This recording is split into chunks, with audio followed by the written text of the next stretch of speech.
नमस्कार दोस्तों, स्वागत है आपका इन्वेस्टिंग दर्पण की एक और वीडियो में। और इस वीडियो में बात करेंगे हम तीन स्टॉक्स के बारे में। इन तीनों स्टॉक्स के हमें क्वार्टर वन के नंबर्स आते हुए देखने को मिल रहे हैं और इनके नंबर्स बाजार बंद होने के बाद देखने को मिले थे। तो ऐसे में अगर आपने इन स्टॉक्स में इन्वेस्टमेंट कर रखा है या इन्वेस्टमेंट करने के बारे में सोच रहे हैं तो आपको इनके नंबर्स के बारे में पता होना चाहिए। बात करें पहले स्टॉक की तो मैं रिलैक्सो फुटवेयर्स लिमिटेड के बारे में बात कर रहा हूँ। बात करें स्टॉक की तो 31 जुलाई बीते दिन हमें स्टॉक लगभग फ्लैट ही बंद होता हुआ देखने को मिला है और स्टॉक 871 रुपये पर हमें क्लोज होता हुआ देखने को मिला है। बात करें रिलैक्सो फुटवेयर की तो यह स्टॉक काफी समय से हमें कोई अच्छा परफॉर्म करता हुआ देखने को नहीं मिल रहा है। अगर मैं इसके एक साल के रिटर्न आपको दिखाऊं तो देखिएगा आप 6.5% के आसपास के स्टॉक के नेगेटिव रिटर्न देखने को मिलते हैं।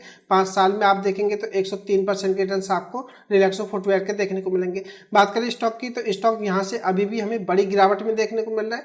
रिलैक्सो की अगर हम बात करें तो फंडामेंटली काफी अच्छी कंपनी है और यह स्टॉक कब रिकवर करेगा इसके बारे में तो नहीं कहा जा सकता, लेकिन फ्रेंड्स इस लेवल पर इस स्टॉक में खरीदारी की जा सकती है और उसके क्वार्टर वन के नंबर्स भी काफी मायने रखते हैं। उनको भी देखेंगे कैसे रहे। अगर इसके क्वार्टर वन के नंबर्स हमें अच्छे देखने को मिले तो स्टॉक में यहाँ से आपको अच्छी खासी तेजी भी देखने को मिल सकती है। तो ऐसे में आप रिलैक्सो फुटवेयर लिमिटेड स्टॉक पर नजर रख सकते हैं। बात करें स्टॉक के मार्केट कैप की तो 21,630 करोड़ रुपए के आसपास हमें देखने को मिलता है। एक मिड कैप स्टॉक है। 52 वीक हाई आप देखेंगे तो 974 आपको देखने को मिलेगा। तो कहा जाए तो मोटा मोटा स्टॉक लगभग 100 रुपए अपने 52 वीक हाई से भी हमें नीचे देखने को मिल रहा है। और फ्रेंड्स अगर मैं आपको इसका यह हाई दिखाऊं तो यह हाई इसका हमें 1436 रुपए देखने को मिलता है। तो ऐसे में अगर आप इस स्टॉक को फ्रेश इन्वेस्टमेंट के लिए देखना चाहते हैं और अगर आपका लॉन्ग टर्म का पॉइंट ऑफ व्यू है तो रिलैक्सो फुटवेयर एक अच्छी कंपनी है। आप इस स्टॉक को लॉन्ग टर्म के लिए देख सकते हैं। यह स्टॉक लॉन्ग टर्म में आपको अच्छे रिटर्न्स देने की पूरी कैपेबिलिटी रखता है। तो ऐसे में देख लेते हैं इसके नंबर्स हमें कैसे देखने को मिल रहे हैं। बने रहिएगा वीडियो में। इससे पहले चैनल पर नए हैं तो चैनल को सब्सक्राइब कर लें। वीडियो अच्छी लगे तो वीडियो को लाइक करना भी ना भूलें। बात करें रिलैक्सो फुटवेयर की तो इसके क्वार्टर वन के नंबर्स को देख लेते हैं। जैसा कि मैं आपको बता चुका हूँ, नंबर्स हमें बाजार बंद होने के बाद देखने को मिले थे और यह 31 जुलाई को देखने को मिले और आज जैसे ही 1 अगस्त को बाजार खोलेंगे तो हमें इसके नंबर्स का असर स्टॉक पर देखने को मिलेगा।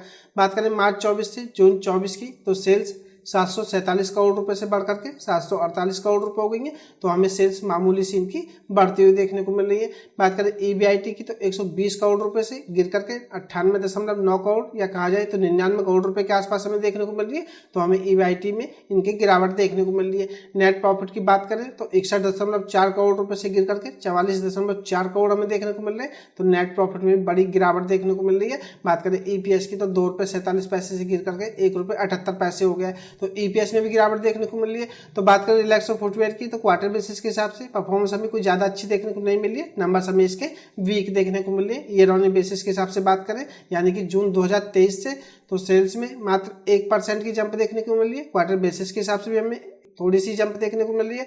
तो कहा जा सकता है कि रिलैक्सो फुटवेयर की सेल्स तो हमें बढ़ती हुई देखने को मिल रही है, लेकिन ईबीआईटी की बात करें ईयर ऑन बेसिस के हिसाब से तो 8% की गिरावट देखने को मिल रही है। नेट प्रॉफिट में 21% की गिरावट देखने को मिल रही है और ईपीएस में भी हमें 21% की गिरावट देखने को मिल रही है। तो ईयर ऑन बेसिस के हिसाब से भी एंड क्वार्टर बेसिस के हिसाब से रिलैक्सो फुटवेयर की अगर हम बात करें तो नंबर्स कोई ज्यादा अच्छे हमें देखने को नहीं मिल रहे। तो यही मैं आपको बता रहा था कि नंबर्स अगर हमें अच्छे देखने को मिले तो स्टॉक में तेजी भी देखने को मिल सकती है और फ्रेंड्स इसका उल्टा भी हो सकता है। अगर नंबर खराब हुए तो हमें स्टॉक में गिरावट भी देखने को मिल सकती है।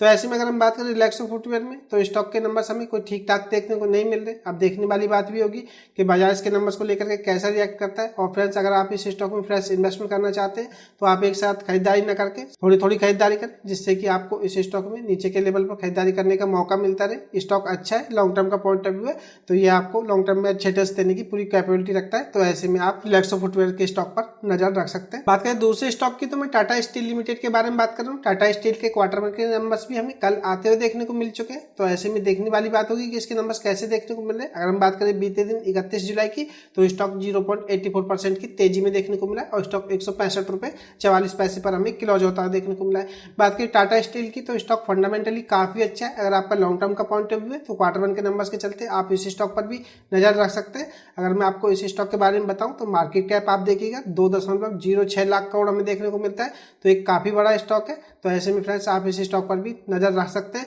बात करें स्टॉक के रिटर्न्स की तो यह भी दिखाना चाहूंगा, एक साल में स्टॉक 34.5% के आसपास के रिटर्न्स देता हुआ नजर आ रहा है। बात करें 5 साल की तो 5 साल में शानदार 304% के रिटर्न्स देखने को मिलते हैं। तो टाटा स्टील भी एक अच्छा स्टॉक है, आप इस स्टॉक को भी देख सकते हैं। देख लेते हैं इसके क्वार्टर वन के नंबर हमें कैसे देखने को मिल रहे हैं। बने रहिएगा वीडियो में। बात करें टाटा स्टील की तो इसके नंबर्स हमें बाजार बंद होने के बाद देखने को मिले थे। तो देखने वाली बात होगी कि आज इसके नंबर्स के चलते स्टॉक पर कैसा असर देखने को मिल सकता है। मार्च 24 से जून 24 की परफॉर्मेंस को अगर हम देखें तो सेल्स 58,687 करोड़ रुपए से गिर करके 54,771 करोड़ रुपए रह गई है। तो हमें इनकी सेल्स गिरती हुई देखने को मिल रही है। बात करें EBIT की तो 6,601 करोड़ रुपए से बढ़कर के 6,694 करोड़ रुपए हो गई है। तो EBIT में हमें जंप देखने को मिल रही है। नेट प्रॉफिट को आप देखेंगे तो 555 करोड़ रुपए से बढ़कर के 919 करोड़ रुपए हो गए। तो नेट प्रॉफिट में हमें शानदार जंप देखने को मिल रही है और EPS भी 49 पैसे से बढ़कर के 77 पैसे हो गए। तो EPS में भी हमें जंप देखने को मिल रही है। तो बात करें टाटा स्टील की तो हमें इनकी सेल्स जरूर गिरती हुई देखने को मिल रही है, लेकिन EBIT की बात करें और नेट प्रॉफिट की बात करें और EPS की बात करें तो हमें इनमें जंप देखने को मिल रही है। तो कहा जा सकता है टाटा स्टील की परफॉर्मेंस हमें ठीक ठाक देखने को मिल रही है। तो ऐसे में आपको यह पता होना चाहिए। बात करें ईयर ऑन बेसिस के हिसाब से जून 2023 से अगर हम देखें तो सेल्स को आप देखिएगा 8% की आपको गिरावट देखने को मिलेगी। EBIT में 37% की जंप देखने को मिलेगी। नेट प्रॉफिट आप देखेंगे तो 103% तक हमें बढ़ते हुए देखने को मिल रहे हैं। अगर हम जून 2023 से बात करें तो ये 525 करोड़ देखने को मिलते थे, जो कि कहा जा सकता है कि इनमें 103% की शानदार हमें जंप देखने को मिल रही है। EPS की बात करें तो 48% की जंप हमें EPS में भी देखने को मिलती है। तो बात करें टाटा स्टील की तो नंबर्स हमें ठीक ठाक देखने को मिल रहे हैं। तो ऐसे में आप इसके नंबर्स के चलते स्टॉक पर नजर रख सकते हैं। बात करें तीसरे स्टॉक की तो सोनाटा सॉफ्टवेयर लिमिटेड के बारे में बात कर रहा हूँ। बात करें सोनाटा सॉफ्टवेयर की तो इसके भी हमें क्वार्टर वन के नंबर्स आते हुए देखने को मिल रहे हैं। बात करें सोनाटा सॉफ्टवेयर की तो स्टॉक रिटर्न्स के मामले में काफी धमाकेदार देखने को मिलता है और इन्वेस्टमेंट के हिसाब से एक अच्छा स्टॉक है।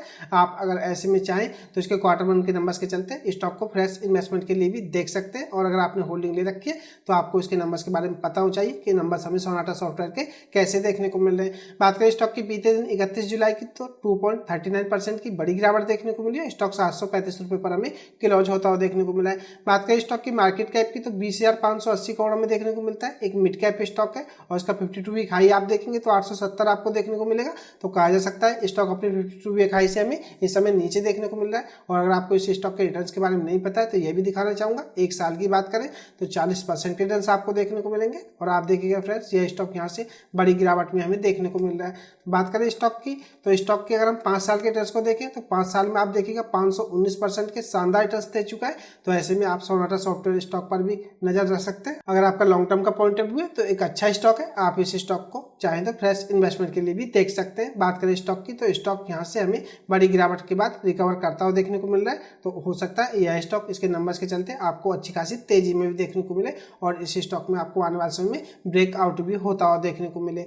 बात करें सोनाटा सॉफ्टवेयर की तो मार्च 24 से जून 24 की परफॉर्मेंस को देखें यानी कि क्वार्टर बेसिस के हिसाब से तो सेल्स 2,192 करोड़ रुपए से बढ़ करके 2,527 करोड़ रुपए हो गई है।